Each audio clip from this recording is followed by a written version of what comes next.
ஓம் நமோ பகவதே வாசுதேவாய. ஓம் நமோ பகவதே வாசுதேவாய. ஓம் நமோ பகவதே வாசுதேவாய. பகவத்கீதை உண்மை உருவில் அத்தியாயம் 2. கீதையின் உட்பொருள் சுருக்கம். பதம் 5.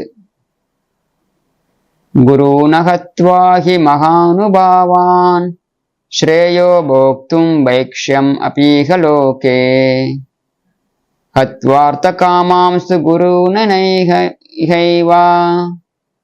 புஞ்சீய போகான் ரிதிர பிரதிக்தான். வார்த்தைக்கு வார்த்தை தமிழ் அர்த்தம். குருன் பெரியோர், அகத்வா கொல்லாமல், ஹி உறுதியாக, மகா அனுபாவான் மகாத்மாக்கள், ஸ்ரேயக சிறந்தது, போக்தும் வாழ்வை அனுபவித்தல், பைக்ஷ்யம் பிச்சை எடுத்து, அபி கூட, இக இவ்வாழ்வில், லோகே இவ்வுலகில், ஹத்வா கொன்று, அர்த்த லாபம், காமான் ஆசைப்பட்டு, து ஆனால், குருன் பெரியோர், இக இவ்வுலகில், ஏவ நிச்சயமாக, புஞ்சிய அனுபவிக்க வேண்டிய, போகான் இன்பங்கள், ருதிர இரத்தம், பிரதிக்தான் கரைப்படிந்த. மொழிபெயர்ப்பு மற்றும் பொருளுரை வழங்கியவர் தெய்வ திரு ஆசா பக்திவேதன் சுவாமி ஸ்ரீல பிரபுபாதர். மகாத்மாக்களான எனது ஆச்சாரியர்களின் வாழ்வை அளித்து நான் வாழ்வதை விட இவ்வுலகில் பிச்சையெடுத்து வாழ்வதே மேல். உலக லாபங்களை விரும்பும் போதிலும் அவர்கள் பெரியோர்களே. அவர்கள் கொல்லப்பட்டால் நாம் அனுபவிப்பவை அனைத்திலும் இரத்தக்கரை படிந்திருக்கும். பொருளுரை. சாஸ்திர நியமங்களின்படி பகுத்தறிவை இழந்து வெறுக்கத்தக்க செயல்களில் ஈடுபடும் ஆசிரியர் நிராகரிக்கப்பட வேண்டியவர். துரியோதனன் செய்யும் நிதி உதவியின் காரணத்தால் பீஷ்மரும் துரோணரும் அவனுக்கு சாதகமாக செயல்பட நேர்ந்தது. உண்மையில் வெறும் நிதி உதவியை அடிப்படையாக கொண்டு அத்தகைய நிலையை அவர்கள் ஏற்றிருக்க கூடாது. இச்சூழ்நிலையில் அவர்கள் ஆசிரியருக்கு உரிய மதிப்பை இழந்துவிட்டனர். ஆனால் அர்ஜுனனோ அவர்களை இன்னும் பெரியவர்களாகவே கருதுவதால் அவர்களை கொன்று பௌதிக லாபங்களை அனுபவிப்பது இரத்தக்கரை படிந்து அழுகியதை அனுபவிப்பதாகும் என்று எண்ணுகிறான். இத்துடன் பக்திவேதாந்த பொருளுரை நிறைவடைகிறது. ஓம் அஜ்ஞானதிமிராந்தஸ்ய ஞானாஞ்சனசலாகயா சக்ஷுருன்மிலிதம் ஏன தஸ்மை ஸ்ரீ குருவே நமः. நம ஓம் விஷ்ணுபாதாய கிருஷ்ணப்ரஷ்டாய பூதலே ஸ்ரீமதே பக்தி வேதாந்த ஸ்வாமின் இதி நாமினே. நமஸ்தே சாரஸ்வதே தேவே கௌரவாணி பிரச்சாரிணே நிர்விசேஷா शून्यवादी पाश्चात्य देशतारिणे. जय श्री कृष्ण चैतन्य प्रभु नित्यानंदा श्री अद्वैत गदाधरा श्रीवासादि गौरभक्त वृंदा. हरे कृष्णा कृष्ण कृष्णा हरे हरे, हरे राम राम राम हरे हरे.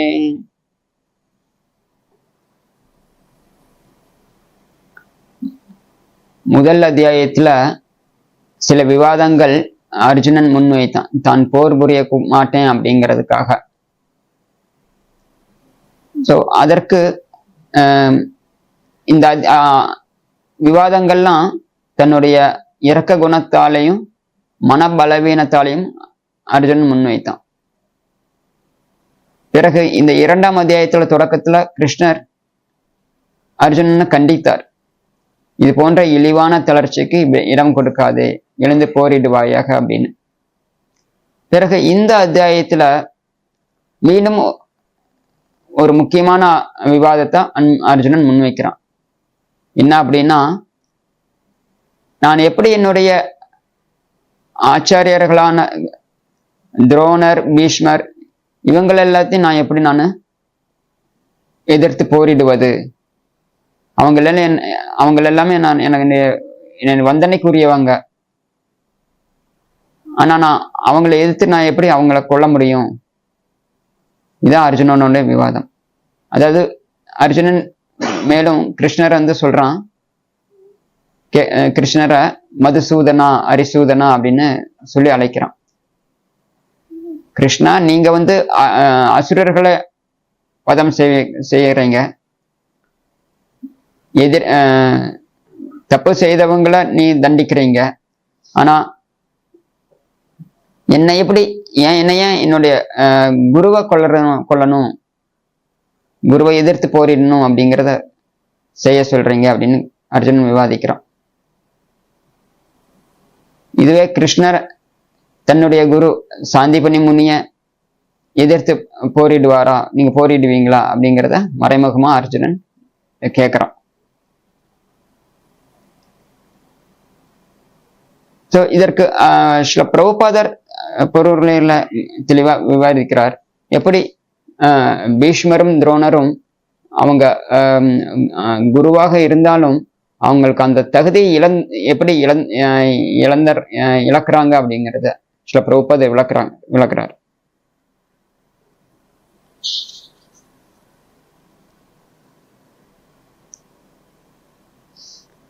சில பிரபுபாதர் சொல்றார், சாஸ்திர நியமங்களின்படி பகுத்தறிவை இழந்து வெறுக்கத்தக்க செயல்களில் ஈடுபடும் ஆசிரியர் நிராகரிக்கப்பட வேண்டியவர்.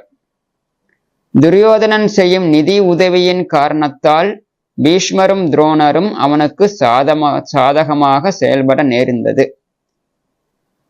உண்மையில் வெறும் நிதி உதவியை அடிப்படையாக கொண்டு அத்தகைய நிலையை அவர்கள் ஏற்றிருக்க கூடாது. இச்சூழ்நிலையில் அவர்கள் ஆசிரியருக்குரிய மதிப்பை இழந்துவிட்டனர். சோ இதுதான் சில பிரபுபாதர் ஒரு தெளிவான விளக்கம் கொடுக்கிறார். பீஷ்மரும் துரோணரும் அர்ஜுனனுக்கு வழிகாட்டியாக இருந்திருந்தாலும் கூட துரியோதன் பக்கத்துல அவங்க இருந்ததுனால, துரியோதன் அவங்க அநீதி அதர்மத்தை பின்பற்றி இருக்கிறான். அவனோட சேர்ந்து இருந்ததுனால அவங்க ஆசிரியருக்குண்டான மதிப்பை இழந்து விட்டனர்.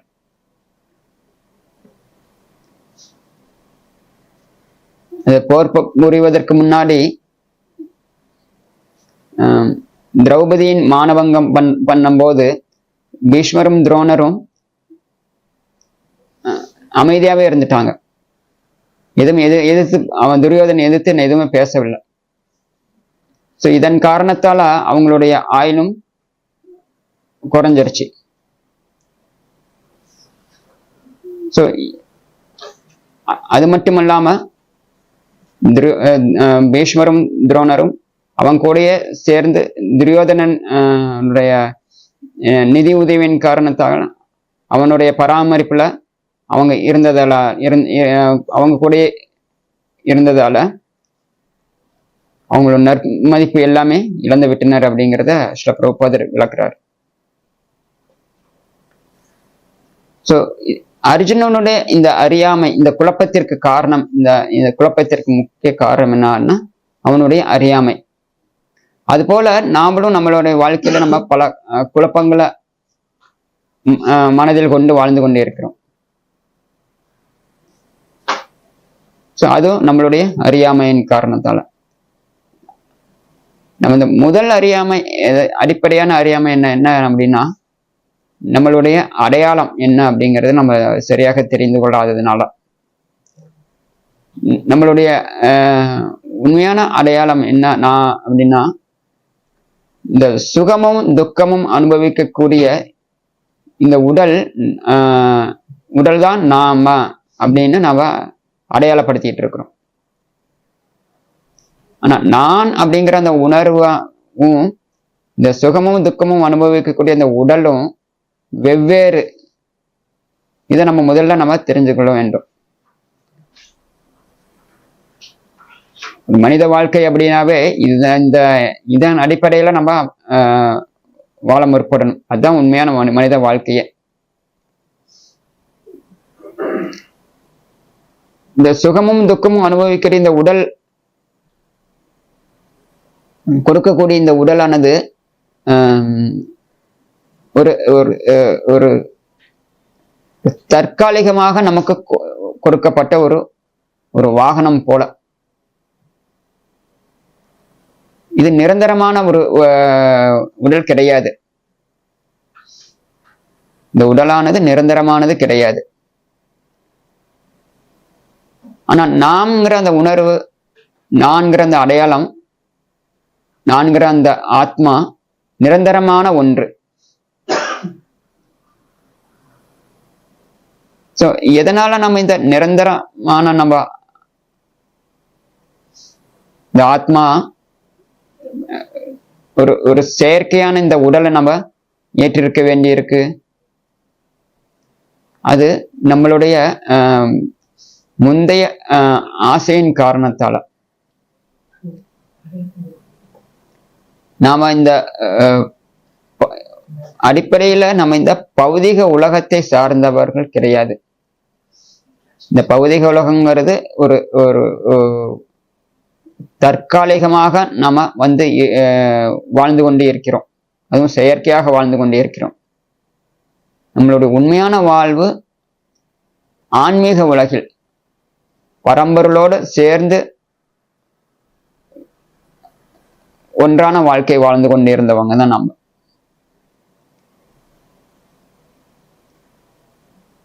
நம்ம அந்த நிலையில ஆன்மீக உலகில், ஆன்மீக வாழ்க்கையில ஒவ்வொருத்தருக்கும் ஒரு தனிப்பட்ட சுதந்திரம் இருக்கு. அந்த சுதந்திரத்தின் மூலமாக நாம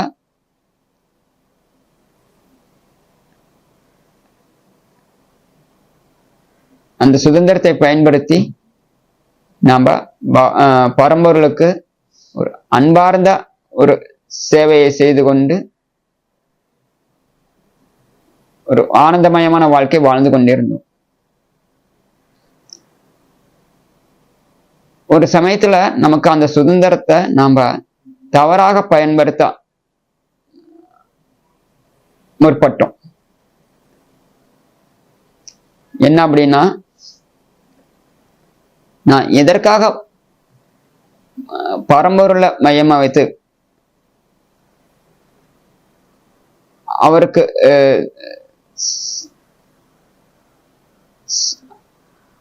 அவருடைய சேவையில ஈடுபட்டு நான் வாழ்க்கை வாழணும்,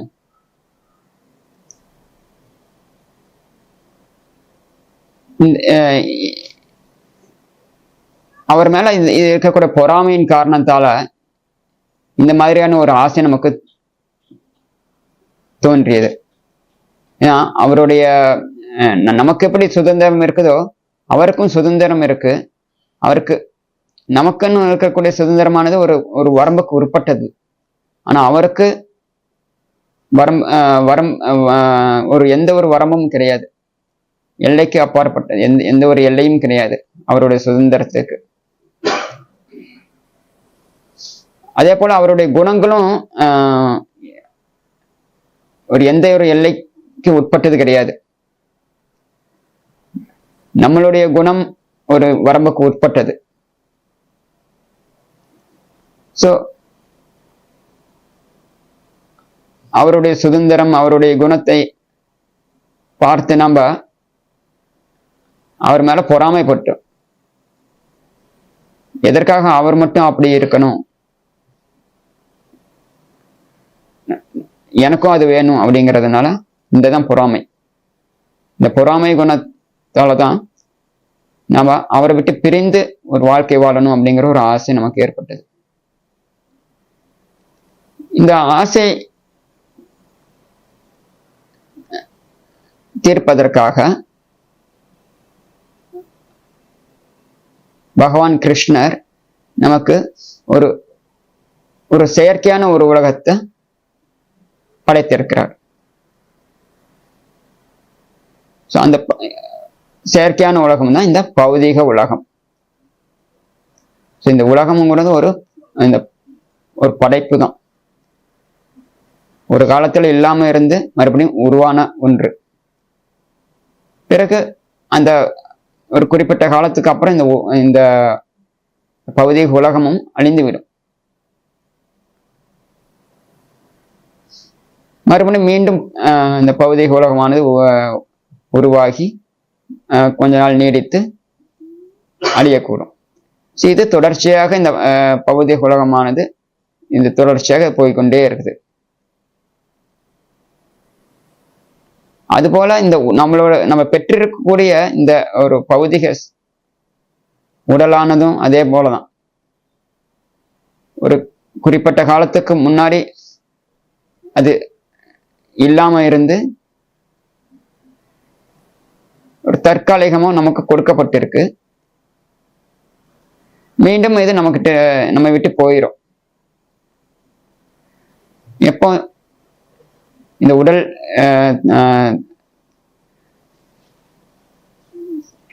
தன்னுடைய செயலை இழக்க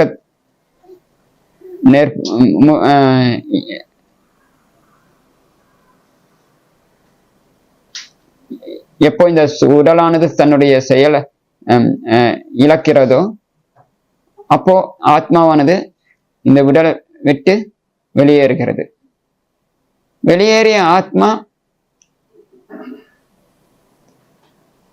மீண்டும் தன்னுடைய ஆசைக்கு ஏற்ப மற்றொரு பௌதிக உடலுக்கு தஞ்சம் புகுது.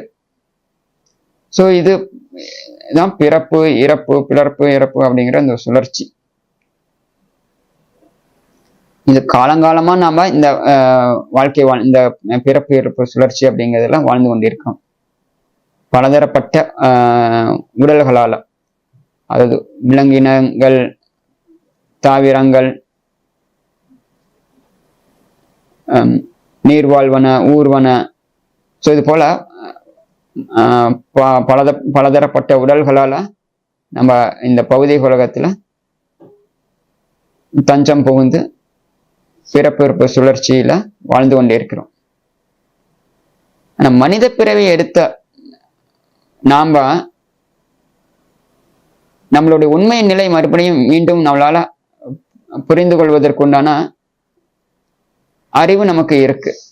இந்த அறிவை பயன்படுத்தி நாம மீண்டும் உண்மை நிலை வாழ்க்கை வாழ்வதற்கு நம்ம முற்படும் போது நம்ம வாழ்க்கையானது வெற்றிகரமாகுது. மீண்டும் நம்மளுடைய ஆன்மீக உலகத்திற்கு போவதற்குண்டான வாய்ப்பு நமக்கு கிடைக்குது. ஸோ அப்படிப்பட்ட அந்த அறிவானது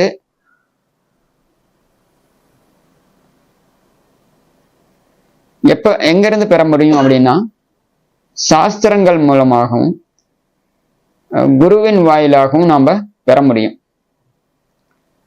குரு அப்படின்னா ஒரு அங்கீகரிக்கப்பட்ட ஆன்மீக குரு.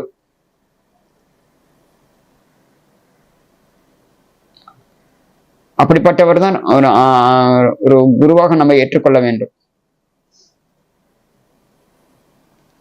அவர் அங்கீகரிக்கப்பட்டவராக இருக்கணும். யார் அங்கீகரிக்கப்பட்டவராக இருக்கணும்?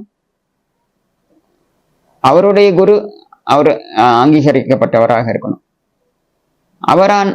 அவருடைய குரு எப்படி அங்கீகரிக்கப்பட்டவராக இருக்கும்? அவருடைய குரு. அது மாதிரி குரு சிஷ்யர் அப்படிங்கிற அந்த பரம்பரையானது ஒரு சங்கிலி தொடர் மூலமாக தொடர்ச்சியாக வந்து கொண்டே இருக்குது. அது காலங்காலமா இந்த சங்கிலி தொடர் மூலியமாக இந்த குரு சிஷ்ய பரம்பரைங்கிற தொடர்ந்து வந்து கொண்டே இருக்கிற ஒன்றுதான். ஸோ அப்படி குரு சீடர் பரம்பரையில வந்த ஒரு தற்போதைய குரு கிட்ட இருந்து நம்மளுடைய உண்மை நிலையை நம்ம தெரிந்து கொண்டு அதன் பிரகாரம் நம்ம வாழ்க்கையை அமைத்து வாழும்போது நம்ம உன்னதமான வாழ்க்கையை நம்ம வாழ முடியும். இது சாஸ்திரங்கள்ல மேலும் இந்த பிறப்பேற்ப சுழற்சியிலிருந்து விடுபட்டு மீண்டும் ஆன்மீக உலகத்துக்கு போகக்கூடிய வழிமுறை மட்டும் இதுதான் உன்னத நிலை அப்படிங்கிறத சாஸ்திரங்கள்ல சொல்லப்படுது. ஆனா கட்டுண்ட வாழ்க்கையில வாழ்ந்துகிட்டு இருக்கக்கூடிய நாம இந்த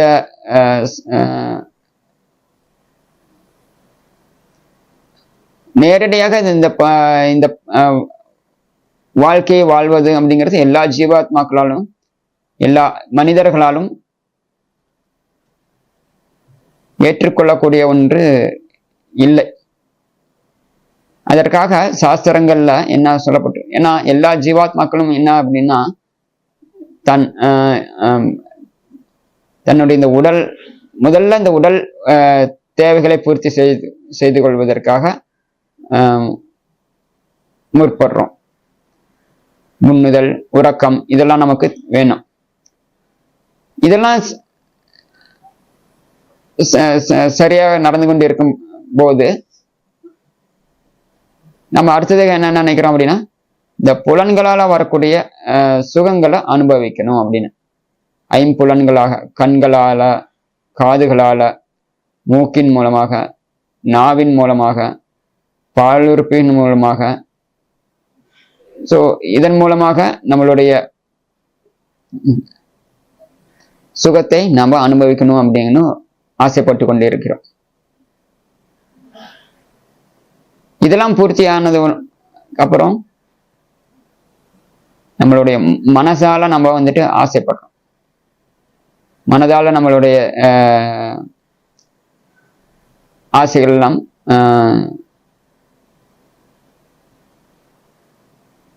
நான் ஆசைப்பட்டதெல்லாம் அடையணும் அப்படின்னு ஆசை இருக்கிறோம். ஸோ இது போல புலன்களாலையும் மனதாலையும் புத்தி இதெல்லாம் நம்ம எல்லாருடைய ஆசைகள் எல்லாம் வளர்த்துக்கிட்டே இருக்கிறோம். ஸோ இதுதான் ஒரு பாவகரமான வாழ்க்கை. நம்மளுடைய ஆசைகள் எல்லாமே பூர்த்தியாகும். அதாவது நம்மளுடைய ஆசைகள் எல்லாமே பூர்த்தியாகக்கூடிய உண்மையான ஆசைகள் எல்லாம் பூர்த்தியாகக்கூடிய இது எங்க அப்படின்னா ஆன்மீக உலகத்துலதான். இங்க எல்லாமே ஒரு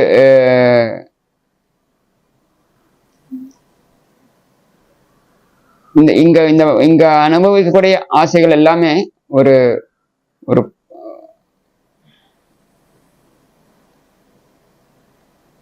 ஒரு பாவகரமானதுதான். இந்த பாவகரமான வாழ்க்கையிலிருந்து விடுபட்டு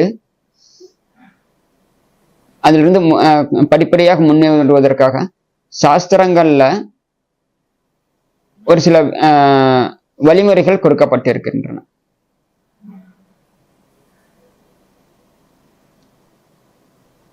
அது பலதரப்பட்ட ஆசைகள் கொண்ட மனிதன் சாஸ்திரங்கள்ல அணுகும்போது அந்த ஆசைகளும் பூர்த்தி ஆகுது. நம்மளுடைய சொந்த மனக்கற்பனையால நம்ம அந்த ஆசைகளை தீர்ப்பதற்கு பதிலாக சாஸ்திரங்களை சிபாரிசு செய்யப்பட்டிருக்கிற வழிமுறையை பின்பற்றும் போது அந்த ஆசைகளை நம்ம பூர்த்தி செய்து கொள்ள முடியும் அப்படின்னு சாஸ்திரங்கள்ல ஒரு சில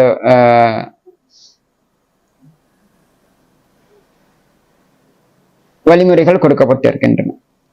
அதுதான் கர்மகாண்டம் அப்படின்னு சொல்லக்கூடிய பகுதி.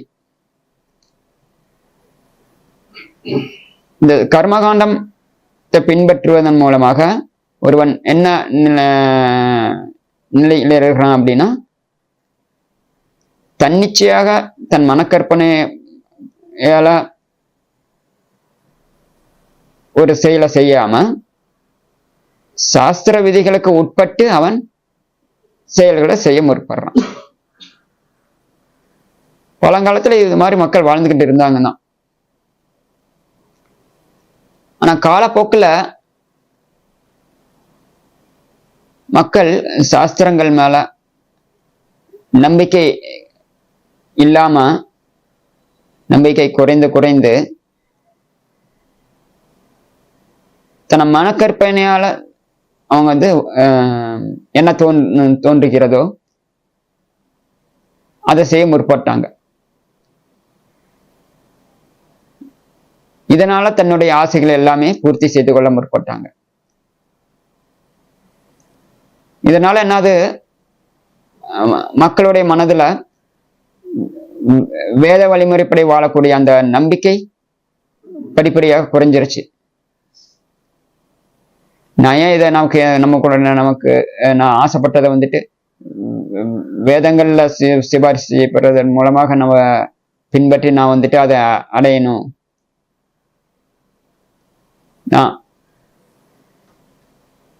பொருளாதார முன்னேற்றம் அப்படிங்கிற இதை பயன்படுத்தி நான் அதன் மூலமாக என்னுடைய ஆசைகளை நான் திருப்திப்படுத்திக் கொள்ளணும் அப்படிங்கிற ஒரு குணம் படிப்படியாக மக்களுடைய மனதில் ஏற்பட்டு விட்டது.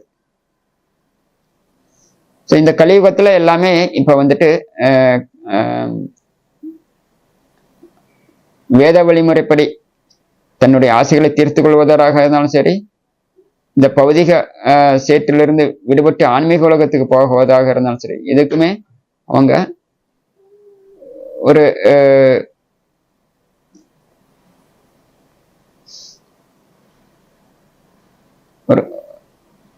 இதற்கு இந்த ரெண்டு இதுக்குமே அவங்களுடைய வாழ்க்கையை பயன்படுத்திக்கிறது இல்லை.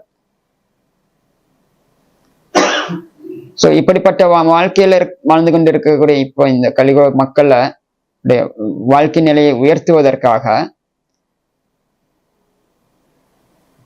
பகவான் கிருஷ்ணர் வந்துட்டு ஒரு சங்கீர்த்தன யக்னத்தை பின்பற்ற சொல்லியிருக்கிறாரு. இந்த வழிமுறையை நம்ம பின்பற்றினோம் அப்படின்னா நம்ம வந்துட்டு நம்மளோட உண்மை நிலையை நம்மளால புரிந்து கொள்ள முடியும் அப்படிங்கறத உறுதி செய்திருக்கிறார். அதற்காக அவரே ஒரு பக்த ரூபமாக அவதரித்து இந்த பௌதிக உலகத்துல எப்படி அந்த யக்ஞத்தை சங்கீர்த்தன யக்ஞத்தை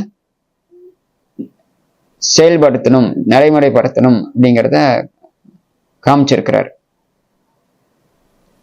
அதுதான் சைத்தன்ய மகாபிரபு அவதாரம். இதற்கு முன்னாடி காலத்துல எல்லாம் பகவான் அவதரிக்கிறார் அப்படின்னா அசுரர்களாக இருந்தாங்க அப்படின்னா அவங்கள வதம் செய்தார், பக்தர்களை காப்பாத்தினார். இந்த கலியுகத்துல சைத்தன்ய மகாபிரபு அவதாரத்துல கிருஷ்ணர் அசுரர்கள் அழிப்பதற்கு பதிலாக நம்ம மனசுல இருக்கிற அசுர குணத்தை அழித்தார்.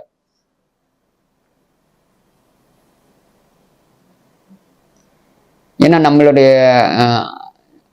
பழங்காலத்துல அசுரர்கள் அப்படின்னு பார்த்தோம் அப்படின்னா ஒரு குறிப்பிட்ட மக்கள் தான் இருப்பாங்க. ஆனா கலியுகத்துல எல்லாத்துடைய மனதிலையும் அசுரகுணம் இருக்கிறதுனால அப்படியே பகவான் வந்து அசுரத்தை அப்படி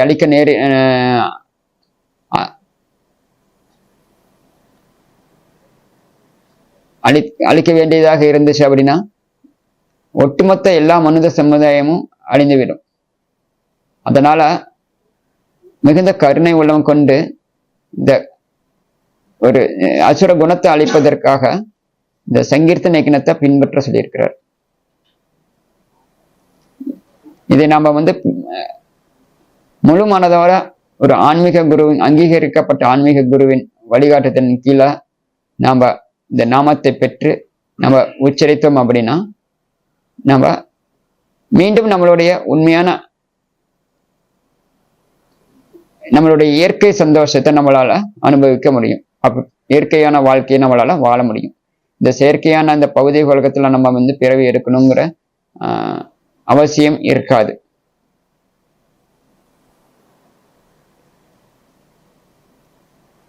ஸோ அதனால இந்த நாமத்தை நம்ம வந்து பின்பற்றி நம்மளுடைய வாழ்க்கையை நம்ம வந்துட்டு மேலோங்கி வாழ்வதற்கு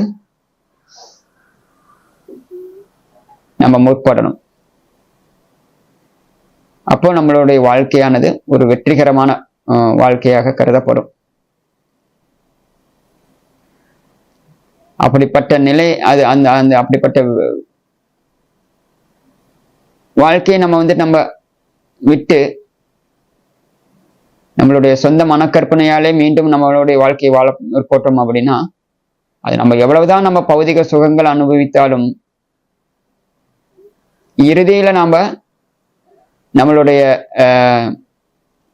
அறியாமையின் காரணத்தால மீண்டும் இப்பௌதிக உலகத்திலே நம்ம பிறவி எடுக்க நேரிடும். மறுபடியும் பௌதிக உலகத்துல பிறவி எடுக்கும் போது இந்த மனித பிறவிய கிடைக்கும் அப்படிங்கிறது அதுவும் இல்லை. எல்லாத்துடைய மனதிலையும் ஒரு அசுரகுணம் இருக்கிறதுனால மீண்டும் இந்த பௌதிக உடல் கிடைக்கக்கூடிய அந்த வாய்ப்பும் மிகவும் அரிதானது. சோ இப்ப கிடைத்திருக்கக்கூடிய இந்த வாழ்க்கையை பயன்படுத்தி, இந்த மனித பிறவியை பயன்படுத்தி நம்ம நாம சங்கீர்த்தனத்தை பின்பற்றி வாழ்க்கை வாழ்ந்தோம் அப்படின்னா